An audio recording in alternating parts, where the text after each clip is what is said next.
Greg Chappell का coach बनना Indian cricket history में एक ऐसा डार्क चैप्टर है जो पूरे देश में हंगामे का कारण बन गया था। कोच बनते ही उन्होंने एक ऐसी चिंगारी लगाई जिसने न सिर्फ पहले सौरभ गांगुली को कैप्टेंसी से हटवा दिया बल्कि उनको सभी आईसीसी फॉर्मेट से बाहर भी करवा दिया था।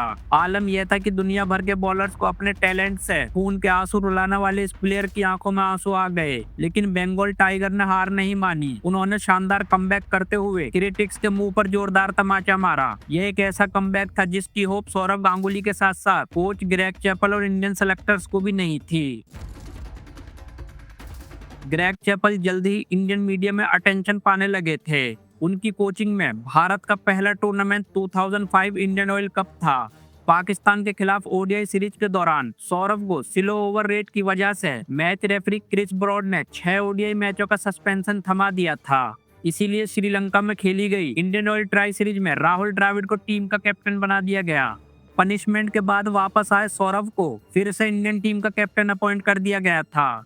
जिम्बाब्वे टूर पर ट्राई सीरीज में सौरभ अपनी कैप्टेंसी और बैटिंग में बुरी तरह से चौक कर गए, जिसकी वजह से न्यूजीलैंड ने आसानी से वीडियोकॉन ट्रॉफी पर कब्जा कर लिया था। यहीं से कोच चैपल और गांगुली के डिस्प्यूट की शुरुआत हुई। ग्रेग चैपल ने सौरभ से कैप्टेंसी छोड़कर बैटिंग पर पूरा फोकस करने को कहा। कोच का तर्क था कि ऐसा करने से सौरभ अपनी फॉर्म वापस पा लेंगे, क्योंकि सौरभ के साथ दिक्कत यह थी कि 2003 ऑस्ट्रेलियन टूर पर 100 करने के बाद से उन्होंने टेस्ट 100 नहीं किया था। साथ ही उनका ओडीआई एवरेज ग्राफ भी लगातार नीचे गिर रहा था, इसीलिए उनको 2005 एफ्रो एशिया कप से भी ड्रॉप कर दिया गया था।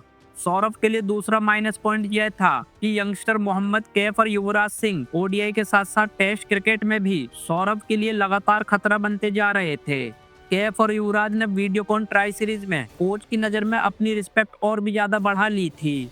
जिम्बाब्वे के खिलाफ पहले टेस्ट मैच से पहले ग्रेग चैपल ने कहा कि अगर प्लेइंग 11 मैं सेलेक्ट करूं तो मैं सौरभ गांगुली के बजाय युवराज सिंह और मोहम्मद कैफ को टीम में लूंगा।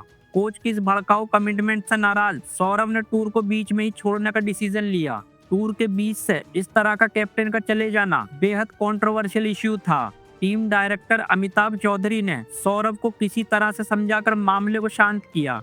सौरभ ने मीडिया के सामने कहा कि बीसीसीआई मैनेजमेंट के ऑफिसर्स लगातार मुझसे कैप्टेंसी रिजाइन मांग रहे हैं। एनीवे, पहले टेस्ट मैच में सौरभ ने शानदार 100 लगाकर अपनी फॉर्म में वापसी का सिग्नल दिया। वैसे तो कई प्लेयर्स ग्रेग चैपल के रडार में थे, लेकिन सौरभ उनकी हिट लिस्ट में टॉप पर थे। उन्होंने इंडियन कैप्टन के खिलाफ बीसीसीआई को एक क्रिटिकल ईमेल भेज दिया। कोच के अकॉर्डिंग सौरभ कैप्टेंसी के लिए मेंटली और फिजिकली तौर पर फिट नहीं है। सौरभ का negative attitude 2007 world cup vision के लिए टीम को नुकसान देगा और उसको लगी सभी इंजरी सिर्फ दिखावा हैं। लेकिन यह ईमेल लीक हो गया, जिसके बाद इंडियन क्रिकेट हिस्ट्री का डार्केस्ट चैप्टर शुरू हुआ। टीम के कई प्लेयर्स ने कैप्टन को सपोर्ट किया तो कुछ कोच के साथ हो लिए। जिम्बाब्वे टूर से वापस आने के बाद सौरभ गांगुली और ग्रेग चैपल दोनों को मुंबई में बीसीसीआई बोर्ड की मीटिंग में बुलाया गया, जिसमें कोच ने कैप्टन के ढीले एटीट्यूड पर बीसीसीआई के सामने जमकर आग उगली। इस मीटिंग के बाद से ही सौरभ के करियर की उल्टी गिनती शुरू हो गई थी। सितंबर 2005 में सौरभ गांगुली को हल्की टेनिस एल्बो इंजरी हो गई थी, इसीलिए उन्होंने डोमेस्टिक चैलेंजर सीरीज और श्रीलंका के खिलाफ ओडीआई सीरीज मिस कर दी। हालांकि सौरभ ने दिलीप ट्रॉफी में ईस्ट जोन के लिए 100 बनाकर फॉर्म और फिटनेस दोनों साबित की, लेकिन इसके बावजूद सौरभ को श्रीलंका के खिलाफ बाकी बचे ओडीआईज में खेलने का मौका नहीं दिया गया। पीसीए प्रेसिडेंट आईएस बिंद्रा ने आरोप लगाया कि जगमोहन डालमिया ने अपने पॉलिटिशियन मोटिव के लिए गांगुली को टीम से बाहर करवाया। अगर सच कहें तो जब अक्टूबर में राहुल द्रविड़ को साउथ अफ्रीका और श्रीलंका के खिलाफ टीम का कैप्टन अपॉइंट किया गया था, तब से ही ये साफ था कि चैपल से कंट्रोवर्सी सौरभ को बहुत भारी पड़ने वाली है। फैंस के सौरभ के पक्ष में रोड पर निकलने से उनको श्रीलंका टेस्ट सीरीज में एक बैटिंग ऑलराउंडर के तौर पर टीम में सेलेक्ट कर दिया गया, जो कि एक मजाक की तरह था, क्योंकि उस वक्त टेस्ट में उनका बॉलिंग एवरेज 50+ था। बेहद प्रेशर में खेले सौरभ टेस्ट सीरीज में फेल हो गए, जिसके लिए उनको साउथ अफ्रीका ओडीआई सीरीज के लिए एक बार फिर से ड्रॉप कर दिया गया। सौरभ के सब्र का बांध टूट गया, यहाँ तक कि उनकी आंखों से आंसू बहने लगे थे। टीम इंडिया को अनगिनत मैच जिताने वाले और 2000 मैच फिक्सिंग स्कैंडल के बाद टीम को रिबिल्ड करने वाले इस कैप्टन की सेलेक्टर्स को अब जरूरत नहीं थी। नेशनल सिलेक्शन कमेटी से बाहर कर दिए गए। यशपाल शर्मा ने आरोप लगाया कि ग्रेग चैपल लगातार टीम सिलेक्शन में रुकावट डालते थे। साउथ अफ्रीका के खिलाफ टीम सीरीज का थर्ड ओडीआई खेलने ईडन गार्डन्स पहुंची तो गुस्साए लोगों ने टीम का वेलकम हुटिंग से किया। सौरव गांगुली के बैनर लेकर क्राउड ने selection committee chairman Kiran More और ग्रेग चैपल विरोधी नारे लगाए, जिससे गुस्साए चैपल ने प्रोटेस्टर को मिडिल फिंगर दिखाई। रोड के साथ साथ बंगाल में रेल का चक्का जाम तक कर दिया गया था। इस हंगामे ने क्रिकेट एसोसिएशन ऑफ बंगाल के माथे पर शिकन लाने का काम किया था, क्योंकि वह 1996 वर्ल्ड कप सेमीफाइनल और 1999 एशियन टेस्ट चैंपियनशिप जैसी इंसिडेंट्स को सोचकर टेंशन में था, जब ईडन गार्डन्स के क्राउड ने बड़े लेवल पर बलवा किया था। किसी भी अनहोनी को रोकने के लिए कोलकाता पुलिस को हाई अलर्ट पर कर दिया गया। क्राउड के भारी विरोध से टीम बेहद दबाव में खेली और साउथ अफ्रीका ने ईडन गार्डन्स में टीम इंडिया को पूरी तरह से डोमिनेट करके रख दिया था। ग्रेग चैपल की मुसीबत सिर्फ कोलकाता का क्राउड ही नहीं था। जनवरी 2007 में भुवनेश्वर एयरपोर्ट पर एक फैन ने उनके कान के पीछे रैपट भी खींच दिया था। ऐसे माहौल में कोच ग्रेग चैपल खुद को बहुत डरा हुआ महसूस कर रहे थे। गांगुली चैपल मामला इतना गर्म हो चुका था कि इसकी हीट अब पार्लियामेंट तक पहुंच गई थी।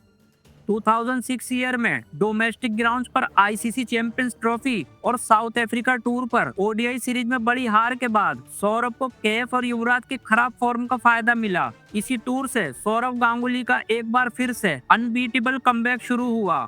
साउथ अफ्रीका में पूरा इंडियन बैटिंग ऑर्डर उखड़ गया और टीम ने टेस्ट सीरीज खो दी, बट सौरव ने टीम के लिए सबसे ज्यादा रन बनाकर अपनी फॉर्म साबित की। अब सेलेक्टर्स मजबूर थे सौरव को टीम में वापस लाने के लिए। उन्होंने वेस्ट इंडीज के खिलाफ डोमेस्टिक ओडीआई सीरीज के लिए उनको रिकॉल किया, जिसमें सौरव ने जमकर रन बनाए। इसके तुरंत बाद श्रीलंका के खिलाफ ओडीआई सीरीज में स्कोरिंग चार्ट में वह टॉप पर रहे।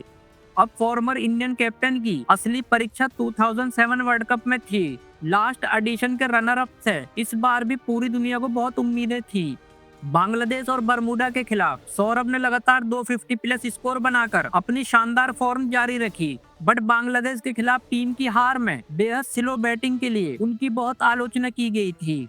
गांगुली ने शुरुआती 2 मैचों में शानदार फॉर्म दिखाई थी, लेकिन क्रूशल मैच में श्रीलंका के खिलाफ न गांगुली का बैट चला और न ही टीम ही टिक पाई और इंडिया का वर्ल्ड कप से बेहद दर्दनाक अंत हुआ। और इस तरह ग्रेग चैपल का विजन 2007 बुरी तरह से फेल हो गया था।